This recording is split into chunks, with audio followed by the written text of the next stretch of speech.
श्री स्वामी समर्थ, श्री गुरुदेव दत्त, मी वैष्णवी. माझ्या चॅनलमध्ये आज खरंच तुमचे मनापासून स्वागत आहे. तुमचा आजचा दिवस खरंच शुभ जावो ही मी स्वामीचरणी प्रार्थना करते आणि व्हिडिओला सुरुवात करते.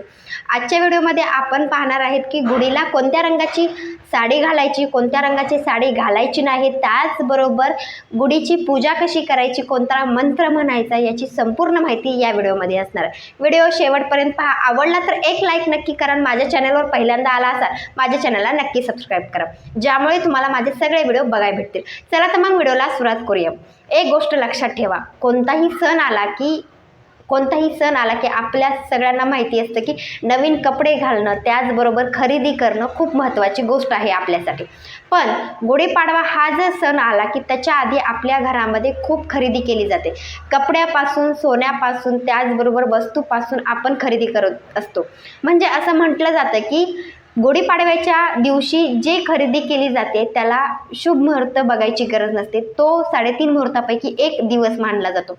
तर खूप जास्त प्रमाणामध्ये गुढीपाडव्याला सोन्याची खरेदी केली जाते.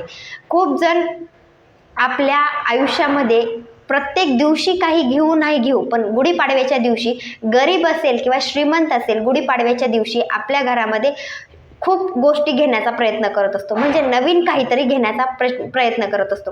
सोनं नाही घेतलं तर कपडे का होईना घरामध्ये नवीन घेतले जातात. ही परंपरा आपल्या समाजामध्ये आहे. आणि त्याचबरोबर गुढीपाडव्याला कोणतेही कार्य करायला सुरुवात आपण करत असतो.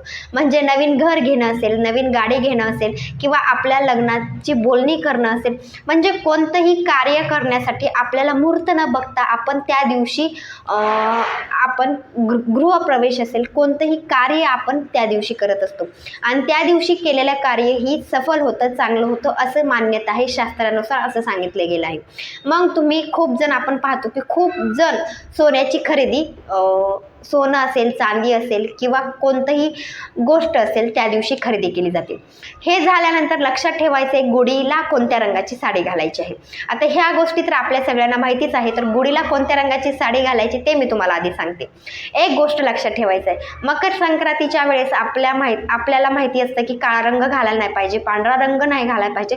तसंच गुढीला सुद्धा आपल्या बाबतीमध्ये हेच गोष्टी लक्षात ठेवायच्या आहेत की जी मकर संक्रांतीच्या वेळेस आपण स्वतः जी साडी घालतो, जी साडी घातल्यानंतर आपल्याला काहीतरी भेटलं पाहिजे, किंवा एखादी ऊर्जा निर्माण झाली पाहिजे, किंवा बघणाऱ्याला अट्रॅक्टिव्ह दिसलं पाहिजे. त्याचबरोबर गुढीच्या बाबतीत पण हे गोष्टी लक्षात ठेवायच्यात. गुढीला आपल्याला एक चांगल्या रंगाची साडी घालायची. म्हणजे लाल रंग असेल, हिरवा रंग असेल, गुलाबी रंग असेल, जांभळा रंग असेल, पिवळा रंग असेल, हे तुम्ही साड्या घालू शकता. याचे प्रतीक म्हणजे आपल्या घरामध्ये काहीतरी म्हणजे सुखाची गोष्ट आहे, काहीतरी तो शुभ दिवस आहे, म्हणून आपल्याला चांगले अट्रॅक्टिव्ह रंग त्या गुढीला घालायचे आहेत. खूप जणांचं म्हणजे गुढीला बघितल्या आपलं मन सुद्धा, किंवा आपले डोळे सुद्धा असे खूप चांगले दिसले पाहिजेत. म्हणजे आपलं अट्रॅक्टिव्ह मन झालं पाहिजे, हे लक्षात ठेवा. प्रसन्न मन आपलं झालं पाहिजे. पण गुढीला तुम्हाला पांढरा रंग घालायचा नाहीये, काळा रंग घालायचा नाहीये. तिच्याकडे बघितल्या तुम्हाला चांगलं वाटावं, ह्या गोष्टीचं लक्ष तुम्हाला द्यायचं आहे. पहिली गोष्ट, पांढरा आणि काळा रंगाची गुढीला साडी घालू नका. त्याचबरोबर आपल्याला माहिती असावं की तुम्ही जी रांगोळी त्या ठिकाणी काढणार आहे, फक्त पांढऱ्या रंगानं रांगोळी कधीच काढायची नाही.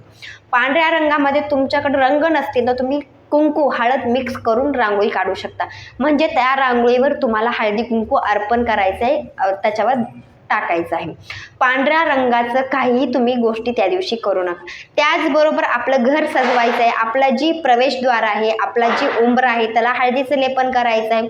त्याच्यावर दोन्ही साईडला स्वास्तिक कुंकानं काढायचं आहे. आपल्या जी प्रवेशद्वार आहे त्या ठिकाणी तुम्हाला हार घालायचा आहे. म्हणजे आंब्याचं तोरण बांधायचं आहे, फुलाचं तोरण तुम्हाला त्या दिवशी बांधायचं आहे. आपल्या घरामध्ये प्रसन्न वातावरण राहण्यासाठी आपला प्रवेशद्वार चांगला दिसलं पाहिजे, हे लक्षात ठेवा. त्या ठिकाणी तुपाचा दिवा तुम्हाला लावायचा आहे.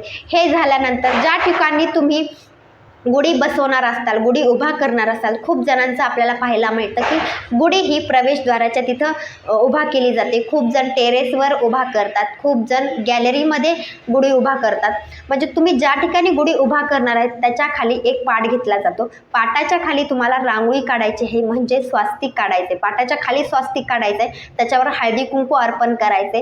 त्यानंतर पाट वरती ठेवायचं आहे. पाट ठेवल्यानंतर त्याच्यावर एखादं वस्त्र तुम्हाला टाकायचं आहे आणि गुढी गुढी उभा करायची आहे आणि जी पाट ठेवला आहे त्याच्या साईडनं सुद्धा तुम्हाला रांगोळी काढायची आहे. गुढी उभा करण्यासाठी आपल्या सगळ्यांना माहिती की एक बांबूची काठी लागते. बांबूची काठी आपल्याला बाजारामध्ये आता सध्या उपलब्ध आहे, तर तुम्ही बांबूची काठी घ्यायची आहे. त्याला तेल म्हणजे जे तेल आहे तेलानं सगळी तेल थोडंसं आपल्या बांबूच्या काठीला लावायचं. त्यानंतर पाण्याने काठी स्वच्छ पुसायची आहे. त्याच्यावर कुंकाचे 3 पट्टे, हळदी कुंकाचे 3 पट्टे आपल्याला काठीला लावायचे आहे. त्याच्यानंतर आपली जी काठी आहे त्याच्यावर एक केशरी कलरचा कपडा म्हणजे जी टोक आहे काठीचं त्या ठिकाणी केशरी रंगाचा कपडा गुंडाळायचा आहे. त्याच्यावर तुम्हाला साडी गुंडाळायची आहे म्हणजे साडी घालायची आहे. आणि साडी घातल्यानंतर आपल्या सगळ्यांना माहिती की आंब्याचे पानाचे ढाळे त्याचबरोबर कडुलिंबाचा पालाचा ढाळा त्या ठिकाणी बांधायचा आहे म्हणजे त्या साडीला गुंडाळायचा आहे. ते झाल्यानंतर आपल्या सगळ्यांना माहिती की एक तांब्याचा तांब्या घेतला जातो. तो तांब्याच्या तांब्यावर स्वास्तिक काढायचं आहे कुंकानं. त्याच्यावर 5 ठिपके, साईडनं 2 रेषा आणि तांब्या जी आहे ती उलटा ठेवला जातो. तो उलटा त्याच्यावर ठेवायचा आहे आणि आपल्या गुढीला फुलाचा हार घालायचा आहे. त्याच्याचबरोबर खूप जण त्या दिवशी खोबऱ्याचा हार घातला जातो किंवा खूप जण साखरेचा हार घातला जातात. मग त्या गोष्टी तुम्हाला करायच्या आहेत आणि गुढी उभा करायची. हे झाल्यानंतर गुढी पॅक बांधायची आहे म्हणजे गुढी हलू नये किंवा पडू नये यासाठी.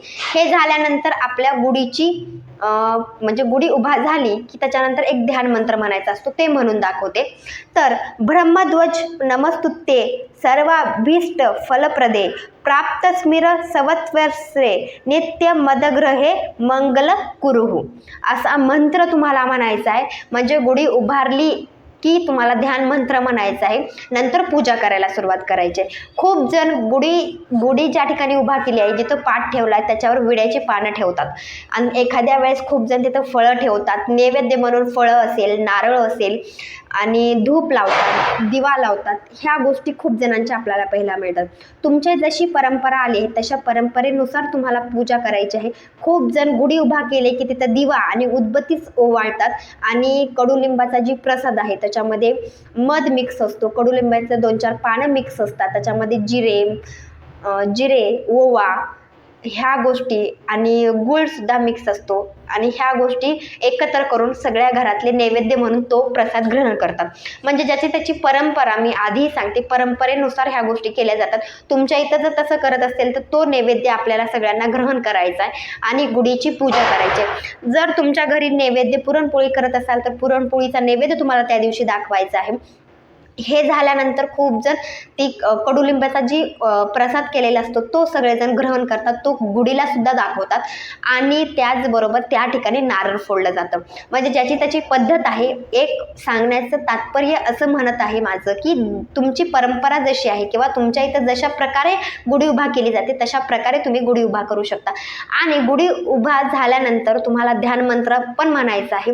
ध्यानमंत्र मी म्हटलेला आहे, तो ध्यानमंत्र मी तुम्हाला फोटो दिलेला आहे, तो फोटो लिंकमध्ये पण तो मंत्र म्हणते म्हणजे टाकते, ज्यामुळे तुम्हाला डिस्क्रिप्शनमध्ये ज्यामुळे तुम्हालाही तो मंत्र बघून म्हणता येईल. तर ध्यान मंत्र नक्की करा आणि आपल्या ब्रह्मदेवाची प्रार्थना त्या दिवशी करायची. ओम ब्रह्मध्वजाय नमः असा मंत्र सुद्धा, ओम ब्रह्मध्वजाय नमः असा मंत्र सुद्धा तुम्हाला गुढीची पूजा करत असताना म्हणायचा आहे. तुम्ही 11 वेळा म्हणू शकता, 21 वेळा म्हणू शकता. ह्या गोष्टी खूप महत्त्वाच्या आहेत. तुम्हाला समजलं असेल साडी कोणत्या रंगाची घालायची, पूजा करत असताना कोणता मंत्र म्हणायचा, पूजा कशी करायची. त्यानंतर सगळ्यात महत्त्वाची गोष्ट की काहीतरी नैवेद्य जी दाखवायचं आहे. तुमच्या घरी पुरणपोळी केली असेल, श्रीखंड पुरी केली असेल, ते तुम्हाला नैवेद्य आपल्या गुढीला दाखवायचे. गुढी कधी उभा करायची आहे? सकाळी 6:02 ते 6:02 ते सकाळी 10:12 शुभ मुहूर्त आहे. ते झाल्यानंतर गुढी कधी उतरायची हे महत्त्वाची गोष्ट आहे.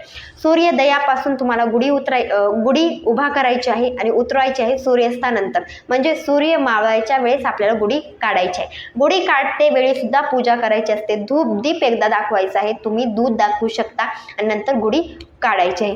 त्या ठिकाणी कडुलिंबाचा जी पाला जी आपण गुढीला लावलेला असतो म्हणजे त्या ठिकाणी बांधलेला असतो, तो पाला आपल्या धान्यामध्ये टाकून द्यायचा आहे आणि तिजोरीमध्ये त्याचा एखादं पान, कडुलिंबाचं पान सुद्धा ठेवू शकता. यामुळे लक्ष्मी येण्याचे लक्ष्मी येण्यासाठी हा एक प्रभावी उपाय आहे। ज्या ठिकाणी तिजोरी आहे, ज्या ठिकाणी तुमचे पैसे ठेवले जातात त्या ठिकाणी तुम्ही हा उपाय करू शकता। अशा रीतीने गुढी उतरायची आहे आणि त्या पाला म्हणजे कडुलिंबाच्या पानाचा उपाय आपल्या घरात लक्ष्मी येण्यासाठी करायचा आहे। माझा हा व्हिडिओ तुम्हाला आवडला असेल तर लाईक शेअर सबस्क्राईब करा। भेटूया नंतरच्या व्हिडिओमध्ये। श्री स्वामी समर्थ, श्री गुरुदेव दत्त।